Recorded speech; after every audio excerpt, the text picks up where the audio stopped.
Que el Señor esté con todos ustedes. Evangelio de nuestro Señor Jesucristo según San Marcos.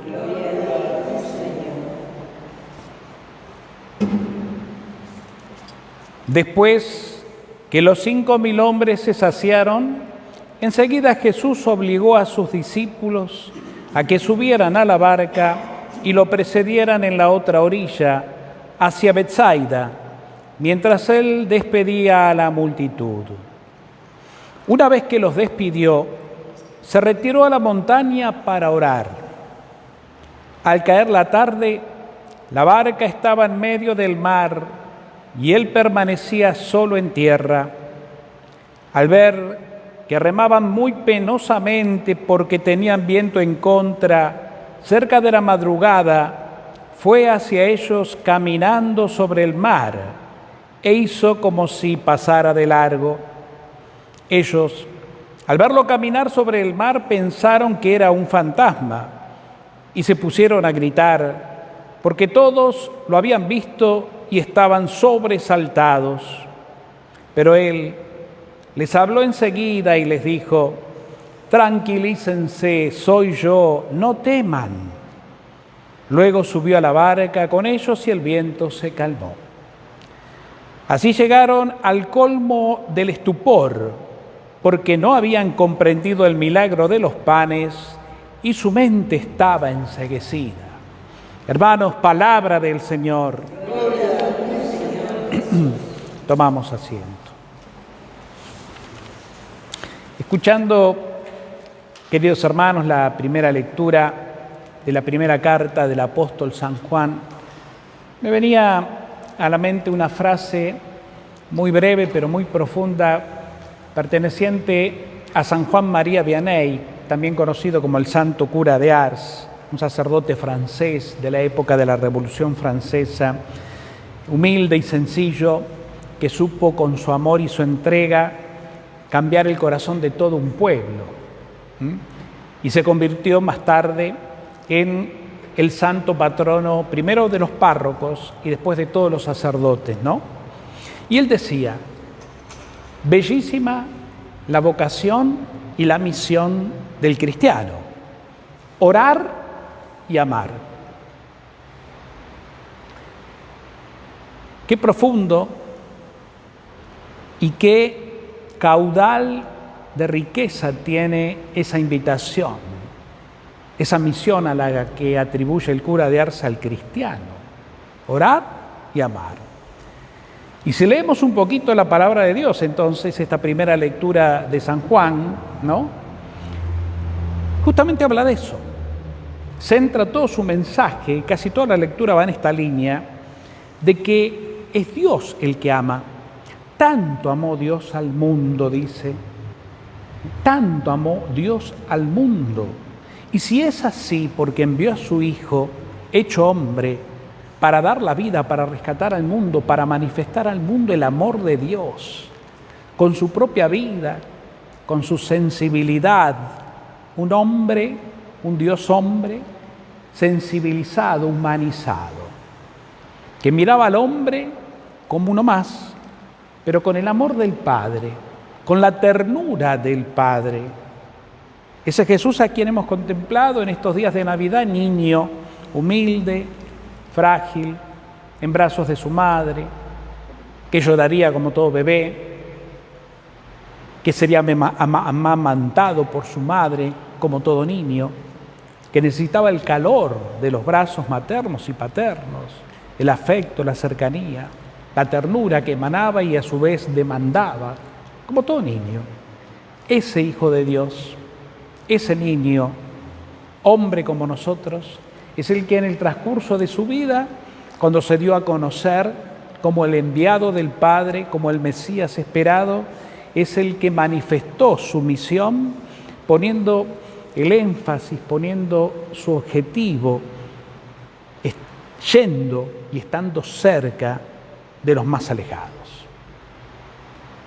Me imagino a Jesús, en este caso me viene a la mente una actitud muy única de él, que rompe esquemas y que inclusive hasta escandaliza acercarse a un leproso, tocarlo y tocándolo invitarle a creer para que por medio de esa fe él quede curado, quede limpio. Y el leproso quedaba sanado. Y muchos lo veían así, escandalizados, porque un leproso era considerado un maldito. Acercarse a un leproso era peligro de contaminación, no solo de contagio, sino de contaminación espiritual. Los leprosos estaban marginados, no podían entrar a convivir con la sociedad, pero mucho menos también entrar al templo, por esa impureza, por más que vinieran de la familia que vinieran y de la raza que sean o de la tribu a la que pertenecieran. El leproso era un muerto en vida. Jesús va al leproso. No solo para superar esa ley obsoleta, que no tiene nada que ver con amor y misericordia, sino para demostrar que Él vino para eso, para hacer nuevas todas las cosas, para dar vida. Y el leproso quedaba curado y tenía que volver entonces a la sociedad a presentar esas cartas que comprobaran, que el sacerdote tenía que comprobar, que realmente estaba limpio y entonces sí, ser admitido socialmente y religiosamente. Pero lo más importante para Jesús era que Él se encontrara, el enfermo, el leproso, con la misericordia y el amor de Dios. Porque de esa manera Jesús manifestaba ese amor del Padre. Un amor que lo trasciende todo, que lo puede todo, que no tiene límite, que limpia, que sana, que dignifica, que purifica el alma y la vida entera para poder encontrarnos con Dios. Jesús viene a ser entonces ese nexo entre Dios y el hombre, por eso es un Dios humanizado. Y todo eso porque Dios es amor. Y cuando decimos, ustedes bien lo saben, ya que Dios es amor, no estamos hablando de un afecto, ni siquiera de un sentimiento al azar, sino de una fuerza creadora y eterna. Porque es la mejor manera, tal vez humanamente hablando, de definir a Dios. Amor.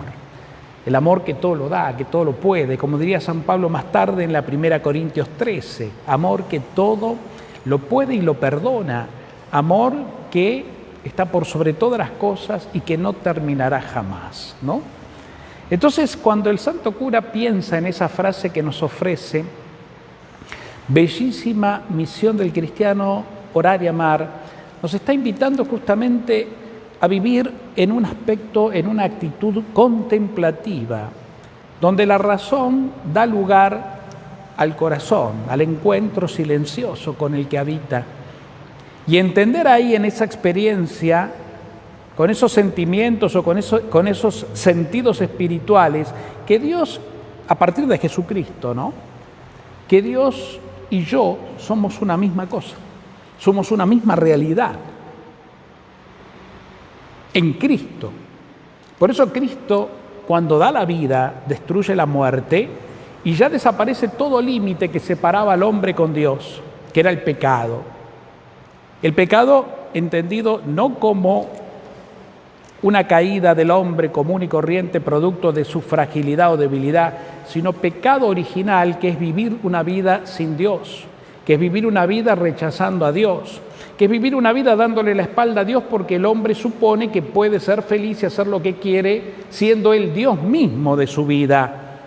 De ahí donde vienen las grandes catástrofes, ¿no? Humanas sobre todo. Entonces Jesús destruye el pecado y lo destruye dando la vida. Y a partir de ese momento la humanidad queda redimida, purificada, y se convierte la humanidad creyente en hijo de Dios. Él les dio el poder, dice Juan también, pero en el prólogo del Evangelio, a todo el que cree en Él, les dio el poder de llegar a ser hijos de Dios. Por eso entonces orar es estar en vínculo con nuestra realidad más profunda. La oración puede tener muchos matices. Hay distintos tipos de oración.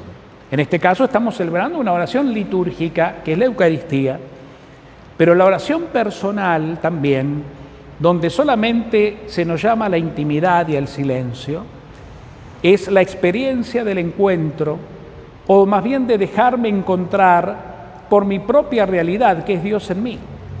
¿Quién soy yo? ¿Qué es mi identidad? Soy hijo amado de Dios.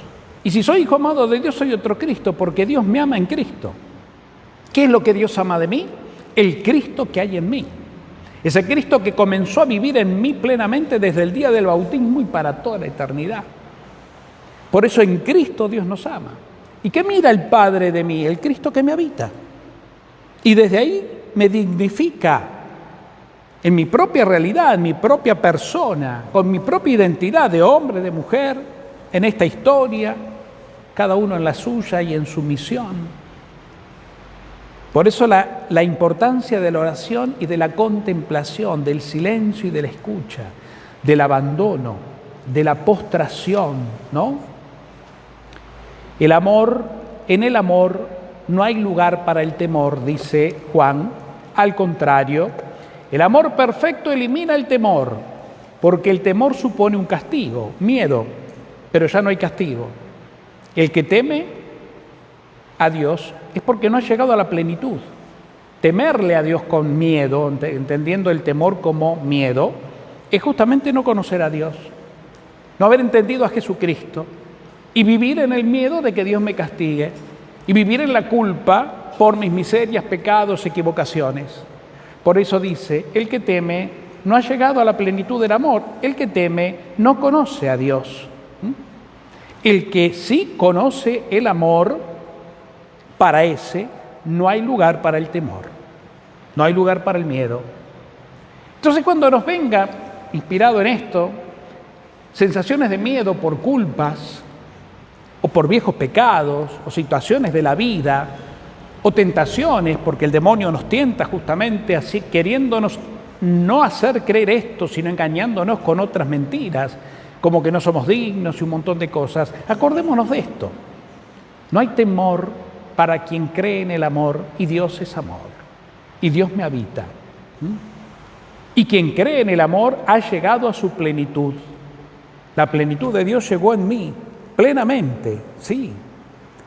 El que cree en el amor es aquel que tiene plena confianza y no teme al juicio. No hay juicio. ¿Qué juicio va a haber? La misericordia triunfa sobre el juicio. Por eso en Jesucristo Dios nos ha hablado con tanta ternura y ha dado la vida para que nos convenzamos de una vez por todas que estamos llamados a vivir en nuestra verdad. Y la verdad única y absoluta es Cristo en mí. Yo soy el camino, yo soy la verdad, yo soy la vida. El que vive en mí no morirá jamás y no vivirá en tinieblas, sino que tendrá la luz de la vida. Jesús así lo reveló. ¿Y qué significa eso, hermanos? ¿Qué significa eso? ¿Una idea? ¿Algo que tenemos que buscar afuera? ¿Alguien que nos lo tiene que decir y enseñar? Sí, tal vez sí. Pero si no lo incorporamos en la fe a nuestro corazón, siempre vamos a andar buscando que alguien nos diga y nos diga y nos diga. Como así también, si no nos sentimos reconocidos por Dios en esta plenitud de vida, en este nivel de amor, vamos a buscar reconocimientos afuera. Esos reconocimientos continuos, en cualquier nivel, en el humano, en el afectivo, en el familiar, entre los amigos, en el laboral. En el mundo no existe la justicia, por lo menos esta justicia. Muchas veces padecemos en nuestras relaciones humanas, laborales, profesionales y aún eclesiales, si quieren también, muchas injusticias. Porque aún aquellos que tendrían que ser quienes nos reconozcan, no conocen a Dios, por más que vistan oropeles y estén encumbrados en determinados poderes. Si no conoces a Dios, no te sirve de nada. En cambio, el que conoce a Dios ama y promueve, porque Dios me promovió a mí. ¿A qué te promovió? A ser hijo, ¿te parece poco? Te elevó. Ese Dios que se abajó como hombre, Jesucristo, vino al mundo para que el mundo, el hombre creyente, sea elevado a la condición de hijo de Dios. El que experimenta en su vida primero esta hermosa realidad de la que habla la palabra, esa persona vive una vida en un estado de libertad y de amor. Y lo que va a buscar es lo que buscó Cristo con el hombre, promoverlo, sacarlo de la indiferencia, sacarlo de la oscuridad, sacarlo de la marginación, liberarlo de la injusticia, hacerlo hijo del Padre, mostrándole la alegría. Nosotros no buscamos a un Dios que está afuera. Por eso también parte de nuestra maduración espiritual es darnos cuenta que a Dios no lo tenemos que tratar como a un tú, sino más bien como un yo. Porque Dios y yo somos una misma realidad, aunque nos cueste creer. A veces lo tratamos a Dios como alguien que está, con quien hablo, a quien le pido, en quien espero que me dé de afuera lo que yo no puedo conseguir de adentro o lo que otros no me pueden dar. Recurro a Él, ¿no? Un poco hasta nuestra religión en general, fíjense que ha caminado y camina por esos senderos. Cuando se hacen promesas, la religiosidad popular, que es hermosa en sí misma, sin embargo, muchas veces está también en una fe sincera del pueblo, está también todavía tan inmadura. Decir esto es generalizar, porque cada corazón solo conoce a Dios. Pero el otro día, el 7 pasado, martes, fui a celebrar misa a San Cayetano a las 8, el santuario de aquí de Lanús. Hermosa experiencia, ya había ido en otro momento. El día 7, las parroquias de San Cayetano y demás están abiertas todo el día y el peregrinar de gente, las colas para ir a la imagen del santo a pedirle la gracia, son increíbles. Son casi interminables. Yo habré llegado 8 menos 20 y bueno, hasta que me preparé, me revestí y celebré la misa. Ustedes saben que yo a veces soy un poco más larguero que otros, ¿no? Tengo ese vicio, de manera que habré terminado la misa pasada las 8, pero lo que les puedo asegurar es que mientras celebraba la misa y aún antes, la cola era interminable y dos sensaciones me brotaban que ahora se las comparto. Por un lado, lo maravilloso de la fe de la gente. Esa fe que los mueve, esa fe que es el don, el regalo de Dios, la virtud que habita el corazón de esa gente que va todos los 7 a encontrarse con el santo, a pedirle el trabajo, el pan de cada día, o muchos a agradecer inclusive también. Centenares. Ahora bien, de esa religión o religiosidad popular tan espontánea y tan real, producto de una fe sincera, hay que dar un paso más. Por eso hay que guiar a la gente en esto. Por eso qué importante es la formación, es decir, la profundización, la invitación a dar un paso más para que ese camino hacia el santo, hacia la gracia que se busca, también repercuta en el encuentro de la gracia que ya te habita, que no la tengo que buscar, porque ya la tengo.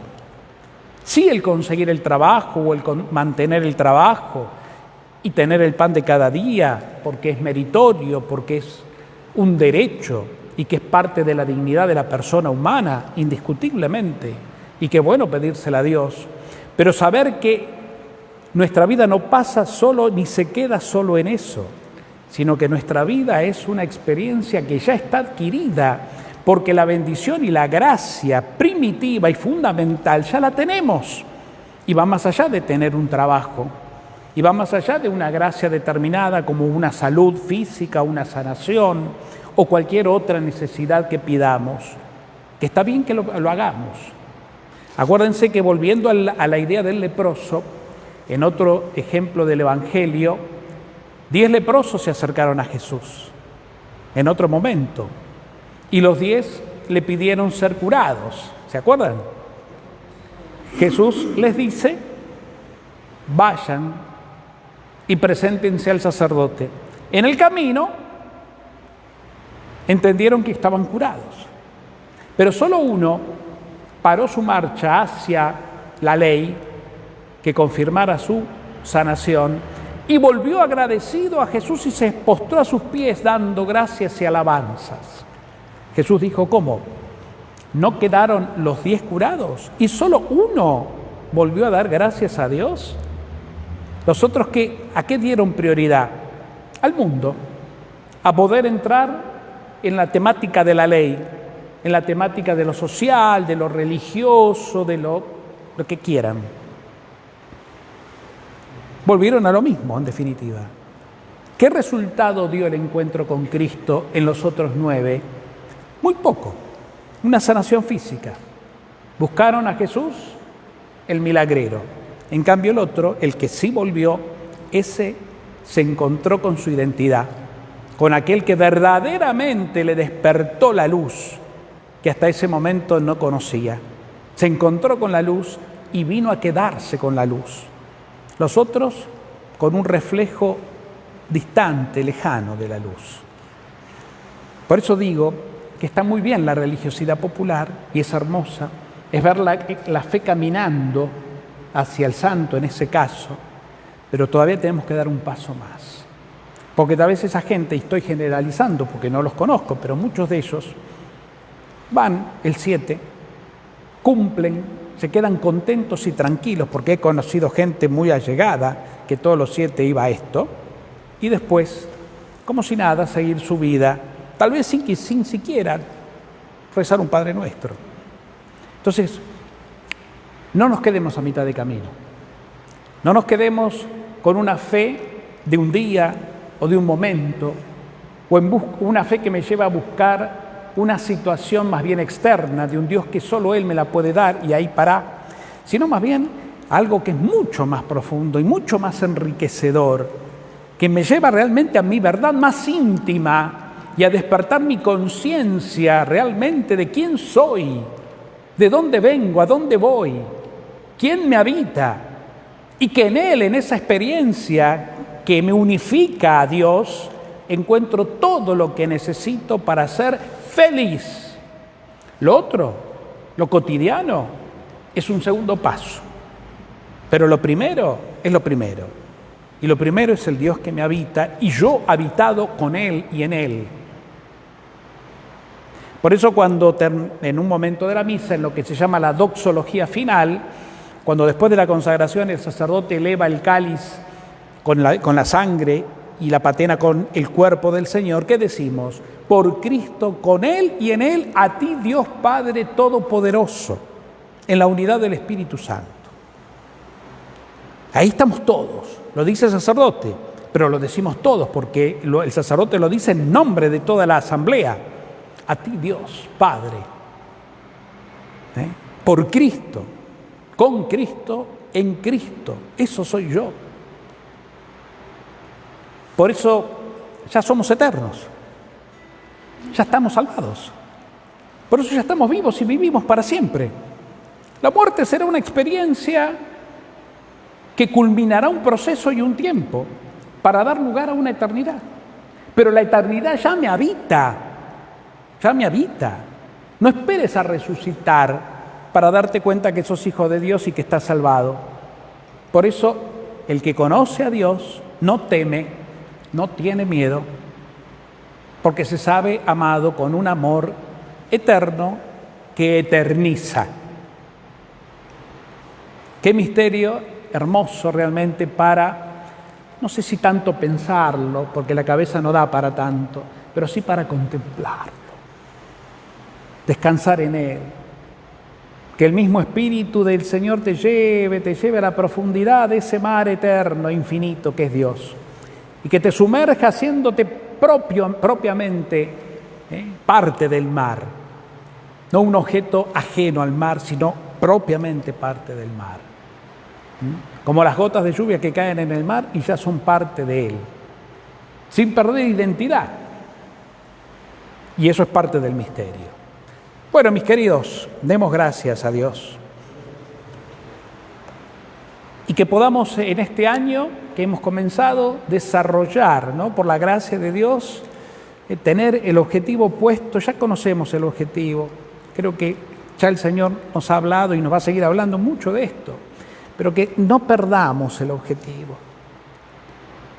De ir hacia la meta, cada día más, profundizando más esta verdad absoluta, que el mundo no comprende y es más, el mundo rechaza, que podamos nosotros sí profundizarla, caminar incansablemente, sabiendo que ya tenemos claro el objetivo, ya sabemos por qué camino caminar, ya sabemos cuál es la verdad de mi vida, la que le da sentido y plenitud. Entonces, vayamos así.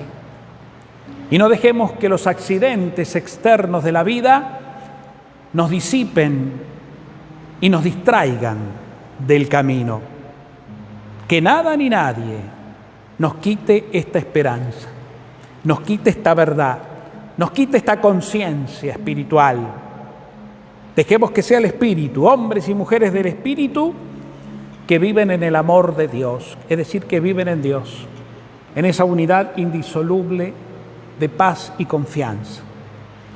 Y ahí el paso que sigue, transmitirlo, entregarme como Cristo, darme a todos, especialmente a los más vulnerables, a los más alejados, a los que más sufren, porque esta experiencia de amor obviamente que conlleva una misión, si no quedaría incompleta, ¿verdad? Le pedimos a la Virgen, ella que como nadie vivió esta experiencia sobrenatural, nos acompaña a nosotros que somos verdaderamente sus hijos amados por el camino de la fe. Que así sea.